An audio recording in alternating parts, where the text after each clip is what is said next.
fui artista, ator, roteirista, desenhista, e eu constantemente sou tentado, irmão, a voltar a ser o que eu era, a ser escritor. Por exemplo, já escrevi série de desenhos animados, desenhos de gibi, e novelas. Eu seria roteirista hoje, seria ator se eu não fosse pastor hoje. E constantemente, irmão, historinhas ficam na minha cabeça. Cria essa história. Aí eu olho para uma pessoa, essa pessoa pode ser assim, assim. Cria uma história. E o diabo sabe dessa minha capacidade. Só que eu uso ela para teologia. Entendeu? Uso a minha memorização para memorizar versículos bíblicos. Eu não vou criar, pastor, histórias aonde eu sou um guerreiro, onde eu vou quebrar o braço dos outros, onde eu vou beijar 1000 mulheres. Isso são padrões mundanos. Existem muitos evangélicos, irmão, que entraram nessa de ser crentes moderninhos, e hoje eles estão todos desviados, pastor. Todos desviados. E eu falo para o senhor mesmo, pastor, crentes que amam as coisas do mundo, eles não têm a natureza divina, eles estão mortos. Por isso, pastor, que é um sacrifício suportar uma pregação, pastor, de meia hora. Por isso que é um sacrifício, pastor, orar 10 minutos. Por isso é um sacrifício, pastor, vir à igreja. Tem crente que você fala, vamos para a igreja hoje, ele pensa já na mentira que ele vai te contar para justificar ele não ir na igreja. Pastor, eu estou com Covid, pastor. Eu estou com Covid. Você está, irmão? Estou. Então, toma a vacina lá embaixo. Tá, pastor, eu vou. Aí a novela já está lá esperando a pessoa. Entendeu, pastor? Mas o senhor fala assim, tem churrasco hoje lá na igreja. Pode estar até de AIDS, de câncer, vem se arrastando e vem para a igreja. Então, pastor, a natureza de Deus, o Espírito de Deus dentro de nós, ele não é mantido, pastor, assim. Por exemplo, o calvinismo, ele diz que Deus te escolheu e te prendeu e pronto.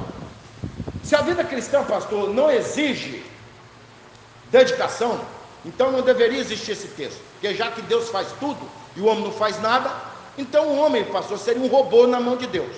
O senhor simplesmente viria orar, Deus botava o senhor para orar, e o senhor ia orar os horários que Deus quisesse. O senhor seria como se fosse uma TV ligada, e nós sabemos que não é assim. Porque muitos crentes, pastor, que o senhor conheceu na presença de Deus, desviaram. Porque o homem pode escolher estar na presença de Deus e não estar. Eu falo para o senhor que o homem mais usado por Deus que eu conheci, um diácono, eu nunca vi um homem usado por Deus igual aquele, pastor. Ele tinha as 2 pernas cortadas. A mulher dele adulterava com força, pastor. E outra coisa, queria ter oportunidade na igreja. Ele dirigiu uma igreja lá no morro. E eu falo para o senhor, eu nunca vi um homem, Manuel, muito usado por Deus, pastor. O senhor conheceu?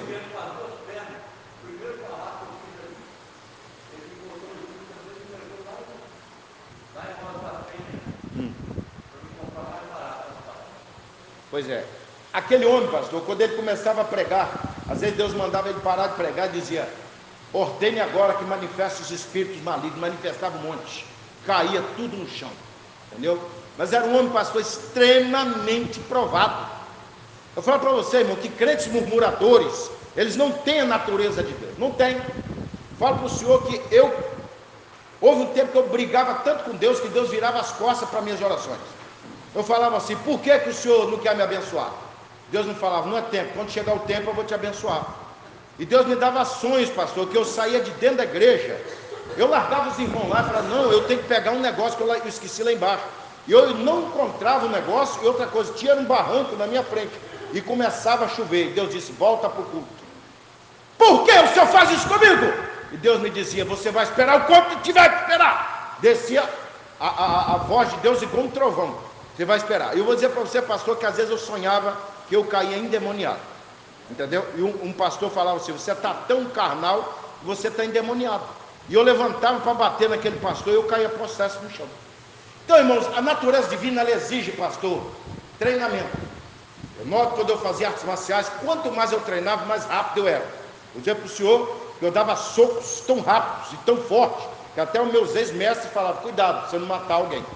Um dia eu lutei com um homem do meu corpo, um rapaz assim, tão forte como esse rapaz aí. Eu atingi ele com um golpe na linha do coração, ele quase perdeu a luta, ele continuou ainda. Quando eu dei o próximo golpe, eu arranquei ele do chão e ele caiu para fora da plataforma. O professor teve que terminar a luta, senão eu ia acabar matando o rapaz. Se eu tenho ideia, um soco que eu dava, jogava um saco de 160 quilos para trás. Eu tinha muita violência no meu corpo. Então, trazendo para a vida cristã, quanto mais o crente busca a Deus, mais forte ele é.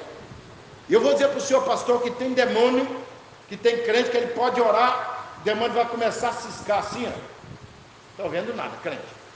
Agora, se você, uma vez um homem de Deus teve uma experiência, pastor, com sobrenatural. E um demônio olhou para ele e disse assim: o que você faz na igreja? Ele falou: estou tentando servir a Deus. Ele disse assim: olha, pela experiência que eu tenho dos crentes, da história dos crentes, ninguém hoje está servindo a Deus. Eu falei: por quê? Os crentes morriam nas arenas, dando glórias a Deus. Eles eram pisados pelos touros, mortos pelos gladiadores. Você via crente glorificar a Deus no momento da luta. Hoje em dia, se o crente fica desempregado, ele começa a reclamar. O demônio falou o seguinte: olha para aquele demônio ali. E ele olhou e viu um demônio fraco, pastor, parecendo bêbado. Ele disse: esse demônio, quando um crente canta, um crente fraco, ele cai no chão. Olha para aquele outro demônio ali, já tinha um demônio um pouco mais bem vestido, olhando para ele. Esse aí, sem consagração forte, você não derruba ele. Agora olha para aqueles bem vestidos. Ele olhava para homens muito bonitos, mulheres muito bonitas. Esses aí, ó, sem conversão sincera, sem disposição para morrer pelo evangelho, você não tira ele do lugar. Olha para o príncipe deles, Satanás olhando para ele. Esse aí, crente orgulhoso, crente que não perdoa ninguém, nunca. E ele disse: na maioria dos crentes, esses demônios mais bonitos vivem dentro dele. Pastor, eu falo para você, hoje em dia nós vivemos a época de crentes carnais, pastor. Crentes que amam Netflix, que amam as coisas do mundo. Os demônios, pastor, eles não precisam perseguir esses crentes. Eles não vão para o céu. Que eles não têm. Eu falo para o senhor que eu sou posto à prova por muita gente. Tem um presbítero que